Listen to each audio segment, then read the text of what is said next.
ॐ तत्पुरुषाय विद्महे अमृतकलशहस्ताय धीमहि तन्नो धन्वन्तरिः प्रचोदयात्। जय श्री हरि।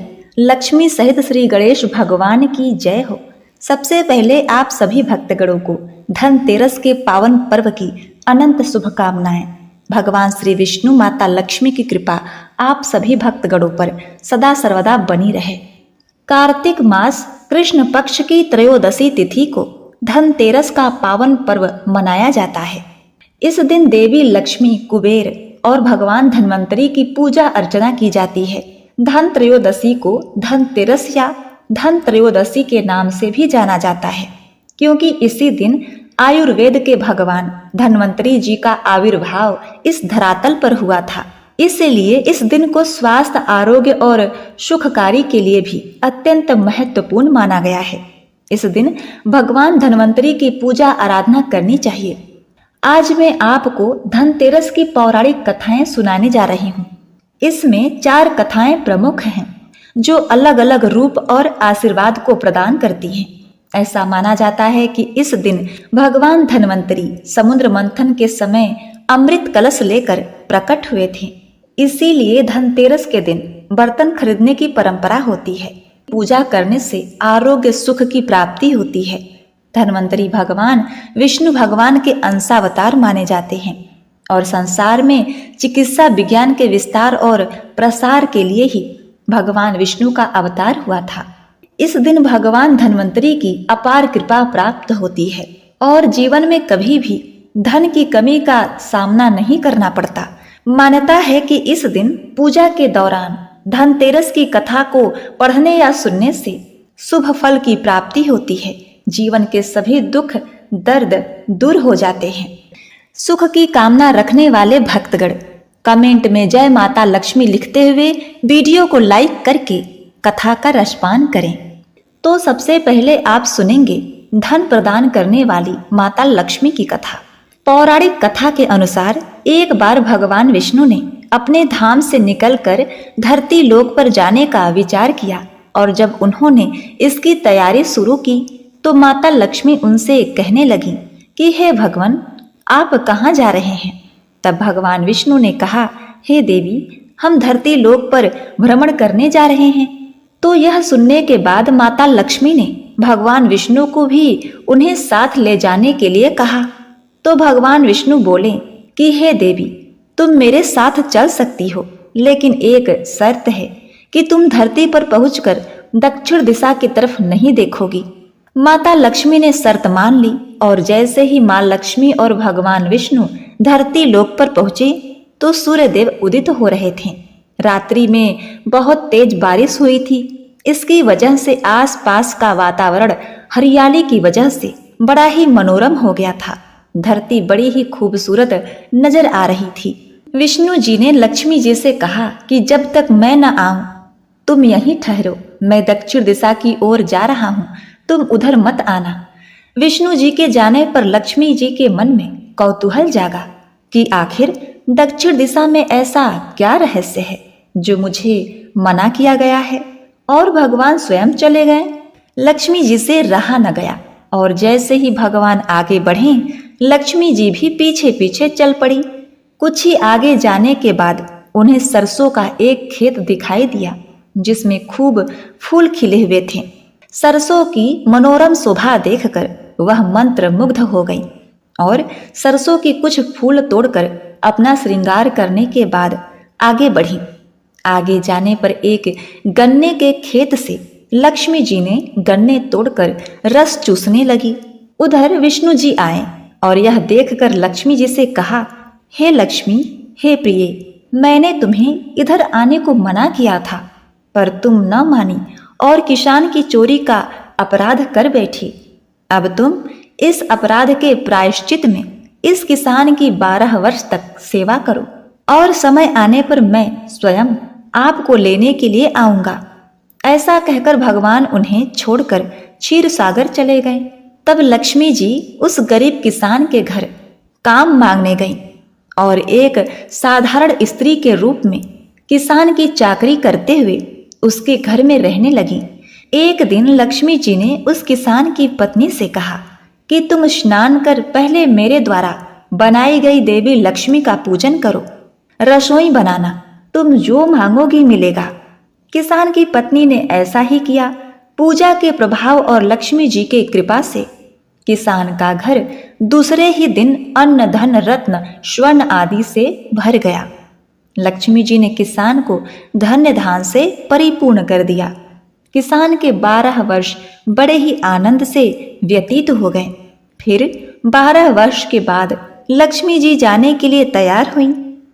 विष्णु जी लक्ष्मी जी को लेने के लिए आए। किसान ने उन्हें भेजने से इनकार कर दिया। तब भगवान ने किसान से कहा कि इन्हें कौन जाने देता है, यह तो चंचला है, कहीं नहीं ठहरती। इनको बड़े बड़े लोग नहीं रोक सके। इनको मेरा शाप था, इसीलिए 12 वर्ष से तुम्हारी सेवा कर रही थी। तुम्हारी 12 वर्ष सेवा का समय पूरा हो चुका है। किसान हठपूर्वक बोला कि नहीं, अब मैं लक्ष्मी जी को नहीं जाने दूंगा। तब लक्ष्मी जी ने कहा कि हे किसान, तुम मुझे रोकना चाहते हो तो जो मैं कहूँ वैसा करो। कल कार्तिक मास कृष्ण पक्ष की त्रयोदशी तिथि है। तुम कल घर को लीप पोत कर स्वच्छ करना। रात्रि में घी का दीपक जलाकर रखना। सायंकाल मेरा पूजन करना और एक तांबे के कलश में रुपए भर कर मेरे लिए रखना। मैं उस कलश में निवास करूंगी, किंतु पूजा के समय मैं तुम्हें दिखाई नहीं दूंगी, अदृश्य रहूंगी। इस एक दिन की पूजा से वर्ष भर मैं तुम्हारे घर से नहीं जाऊंगी। यह कहकर वह दीपकों के प्रकाश के साथ 10 दिशाओं में फैल गई। अगले दिन किसान ने लक्ष्मी जी के कथनानुसार पूजन किया। उसका घर धन्य धान से परिपूर्ण हो गया। उसी समय से हर वर्ष 13 के दिन लक्ष्मी जी की पूजा की जाती है और उनसे सदा के लिए अपने घर में निवास करने की प्रार्थना की जाती है। तो बोलिए लक्ष्मी मात की जय हो। प्रिय भक्तगणों, अब आइए श्रवण करते हैं धनतेरस की दूसरी कथा, कुबेर देव की कथा। इस कथा को श्रवण करने से धन्य धान में बरकत होती है। काम्पिल्य नगर में यज्ञदत्त दीक्षित नाम के एक ब्राह्मण रहा करते थे, जो अत्यंत प्रसिद्ध थे। वे यज्ञ विद्या में बड़े ही पारंगत थे। उनका गुणनिधि नाम का एक पुत्र था, जिसका यज्ञोपवीत हो चुका था और वह भी बहुत ही विद्याएं जानता था, परंतु वह दुराचारी और जुआरी हो गया। वह हर समय खेलता कूदता रहता था तथा गाने बजाने वालों का साथी हो गया। माता के बहुत कहने पर भी वह पिता के समीप नहीं जाता और किसी की आज्ञा को नहीं मानता था। उसके पिता घर के कार्यों तथा दीक्षा आदि देने में लगे रहते थे। जब घर पर आकर अपनी पत्नी से गुणनिधि के बारे में पूछते तो वह झूठ कह देती कि वह कहीं स्नान करने या देवताओं का पूजन करने गया है। केवल एक ही पुत्र होने के कारण वह अपने पुत्र की कमियों को छुपाती रहती थी। उन्होंने अपने पुत्र का विवाह भी करा दिया। माता नित्य अपने पुत्र को समझाती थी कि तुम्हारी बुरी आदतों के बारे में तुम्हारे पिताजी को पता चल गया तो वे क्रोध के आवेश में हम दोनों को मार देंगे। परंतु गुणनिधि पर माँ के समझाने का कोई प्रभाव न पड़ा। एक दिन उसने अपने पिता की अंगूठी चुरा ली और उसे जुए में हार गया। दैवयोग से उसके पिता को अंगूठी के विषय में पता चल गया। जब उन्होंने अंगूठी जुआरी के हाथ में देखी और उससे पूछा तो जुआरी ने कहा, मैंने कोई चोरी नहीं की है, अंगूठी मुझे तुम्हारे पुत्र ने ही दी है। यही नहीं बल्कि उसने और जुआरियों को भी बहुत सारा धन घर से लाकर दिया है। परंतु आश्चर्य तो यह है कि तुम जैसे पंडित भी अपने पुत्र के लक्षणों को नहीं जानते। यह सारी बातें सुनकर पंडित दीक्षित का सिर शर्म से झुक गया। वे सिर झुकाकर और मुंह ढककर अपने घर की ओर चल दिए। घर पहुंचकर क्रोध में उन्होंने अपनी पत्नी को पुकारा। अपनी पत्नी से उन्होंने पूछा कि तेरा लाडला पुत्र कहाँ गया है? मेरी अंगूठी जो मैंने सुबह तुम्हें दी थी वह कहाँ है? मुझे जल्दी से दे दो। पंडित की पत्नी ने फिर झूठ बोल दिया कि मुझे स्मरण नहीं कि वह कहाँ है। अब तो दीक्षित जी को और भी क्रोध आ गया। वे अपने पत्नी से बोले, तू बड़ी सत्यवादिनी है, इसीलिए जब भी गुणनिधि के बारे में पूछता हूँ तब मुझे अपनी बातों से बहला देती है। यह कहकर दीक्षित पंडित घर के अन्य सामानों को खोजने लगे, किंतु उन्हें कोई वस्तु न मिली, क्योंकि वे सब वस्तुएं गुणनिधि जुए में हार चुका था। क्रोध में आकर अपनी पत्नी और पुत्र को घर से निकाल दिया और दूसरा विवाह कर लिया। पति की बात सुनकर वह उसके चरणों में गिर पड़ी और गुणनिधि को एक बार क्षमा करने की, जिससे पंडित जी का क्रोध कम नहीं हुआ। जब गुणनिधि को इस घटना का पता चला तब उसे बड़ी ही आत्मग्लानि हुई। वह अपनी माता के उपदेशों का स्मरण कर शोक में रहने लगा तथा अपने कुकर्मों के कारण अपने को धिक्कारने लगा और पिता के भय से घर छोड़कर भाग गया। परंतु जीविका का कोई भी साधन न होने से जंगल में जाकर रुदन करने लगा। इसी समय एक शिव भक्त विधि प्रकार की पूजा सामग्रियों से युक्त हो अपने साथ अनेक शिव भक्तों को ले जा रहा था। उसी दिन सभी व्रतों में उत्तम तिथि सभी वेदों तथा शास्त्रों द्वारा वर्णित शिवरात्रि व्रत का दिन था। उसी के निमित्त वे भक्तगण शिवालय में जा रहे थे। उनके साथ ले जाए गए विविध पकवानों की सुगंध से गुणनिधि की भूख बढ़ गई। वह उसके पीछे पीछे उस उद्देश्य से शिवालय में चला गया कि जब ये लोग भोजन को शिव जी के निमित्त अर्पण करके सो जाएंगे तब मैं उसे खा लूंगा। उन भक्तों ने शिव जी का पूजन अर्चन किया तथा नैवेद्य अर्पित करके वे शिव जी की स्तुति करने लगे। कुछ देर बाद उन भक्तों को नींद आ गई। तब छिपकर बैठे गुणनिधि ने भोजन उठा लिया, परंतु लौटते समय उसका पैर लगने से एक शिव भक्त जाग गया और वह चोर चोर कहकर चिल्लाने लगा। गुणनिधि जान बचाकर भागा, परंतु एक रक्षक ने उसे अपने तीर से मार गिराया और फिर उसकी मृत्यु हो गई। तदुपरांत उसे लेने के लिए बड़े भयंकर दूत आए और उसे ले जाने लगे। तभी भगवान शिव ने अपने गणों से कहा कि इसने मेरा परम प्रिय शिवरात्रि का व्रत तथा रात्रि जागरण किया है, अतः इसे यमगणों से छुड़ा लाओ। यमगणों के विरोध करने पर शिवगणों ने उन्हें शिव जी का आदेश सुनाया और उसे छुड़ाकर शिव जी के पास लाए। शिव जी के अनुग्रह से वह महान शिव भक्त कलिंग देश का राजा हुआ। वही अगले जन्म में भगवान शंकर तथा माता पार्वती के प्रसाद से यक्षों का अधिपति रावण का सौतेला भाई कुबेर हुआ और इन्हीं कुबेर देव को भगवान शिव ने धन का धनपति बनाया। और जो कोई भक्तगण धनतेरस के दिन माता लक्ष्मी के साथ कुबेर देव की पूजा अर्चना करते हैं तो उनके घर में सदा बरकत होती रहती है, धन्य धान के भंडारे भरे रहते हैं। तो बोलिए प्रथम पूज्य श्री गणेश भगवान की जय हो। जय कुबेर देव। प्रिय भक्तगणों, अब आइए श्रवण करते हैं धनतेरस की तीसरी कथा, यम दीप दान करने की कथा। धनतेरस की शाम को बाहर मुख्य द्वार पर और आंगन में दीप जलाने की प्रथा है। इस प्रथा के पीछे एक लोक कथा है। धनतेरस के संदर्भ में यह कथा प्रचलित है कि एक बार यमराज ने यमदूतों से पूछा कि प्राणियों को मृत्यु की गोद में सुलाते समय तुम्हारे मन में कभी दया का भाव नहीं आता क्या?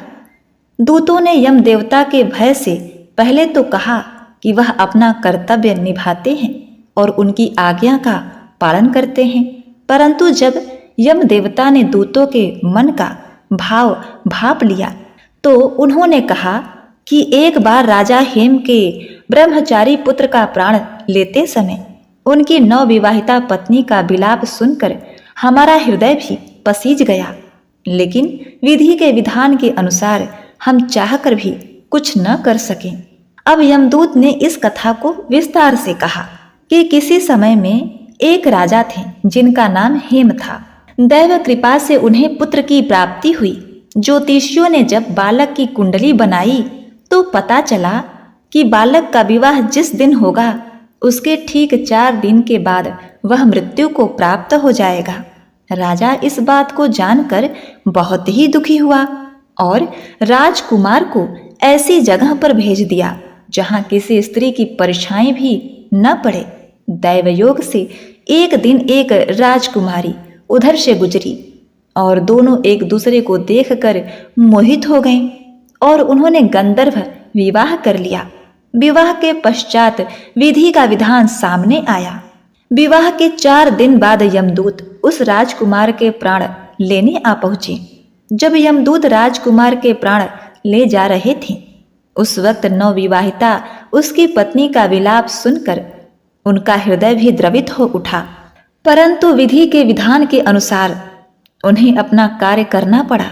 यमराज को जब यमदूत यह कह रहे थे, उसी समय उसमें से एक ने यम देवता से विनती की कि हे यमराज, हे भगवान, क्या कोई ऐसा उपाय नहीं है जिससे मनुष्य अकाल मृत्यु से मुक्त हो जाए। दूत के इस प्रकार अनुरोध करने से यम देवता बोले, हे दूत, अकाल मृत्यु तो कर्म की गति है। इससे मुक्ति का एक आसान तरीका मैं तुम्हें बतलाता हूँ, सो इसे सुनो। कार्तिक कृष्ण पक्ष की त्रयोदशी की रात्रि को प्राणी मेरे नाम से पूजन करके दीपमाला दक्षिण दिशा की ओर भेंट करता है तो उसे अकाल मृत्यु का भय नहीं रहता है। तो इस प्रकार धरती लोक के जो भी प्राणी मेरे द्वारा बताए गए इस कर्म को करेंगे तो उन्हें निश्चित ही यम के दूतों का मुख नहीं देखना पड़ेगा। इस मान्यता के अनुसार धनतेरस की शाम को लोगों के घर से बाहर दक्षिण दिशा की ओर यम देवता के नाम पर दीप जलाकर रखते हैं। इस दिन लोग यम देवता के नाम पर व्रत भी करते हैं और भगवान यमराज की कृपा प्राप्त करते हैं। तो बोलिए, यम देवता की जय हो, जय माता लक्ष्मी, जय श्री हरि। प्रिय भक्तगणों, अब आइए अंत में श्रवण करते हैं धनतेरस व्रत की चौथी कथा।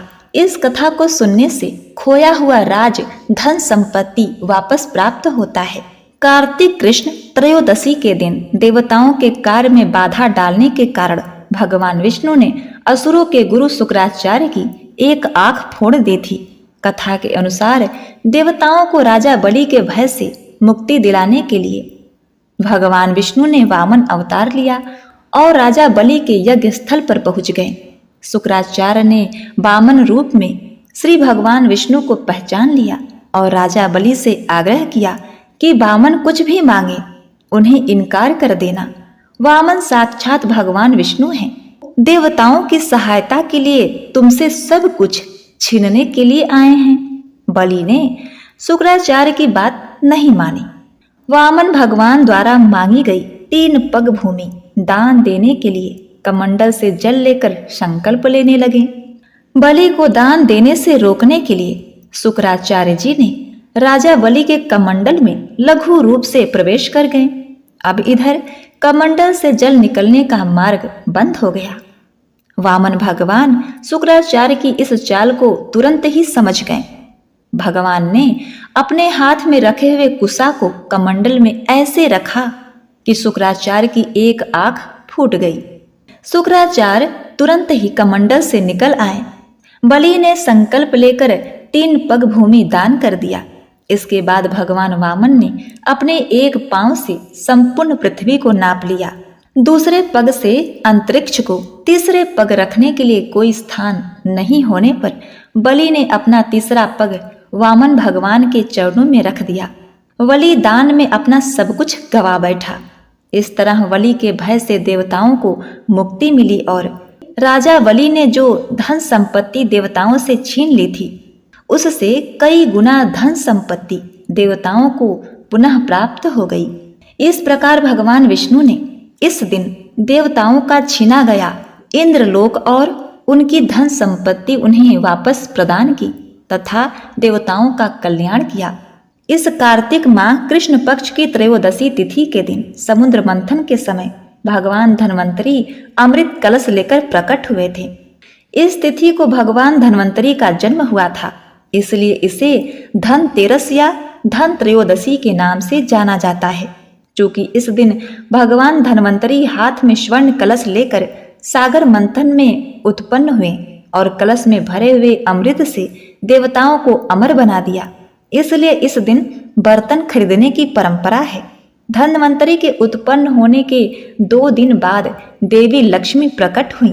इसीलिए दीपावली से 2 दिन पहले धनतेरस का पावन त्योहार मनाया जाता है। शास्त्रों के अनुसार भगवान धन्वंतरि देवताओं के वैद्य हैं।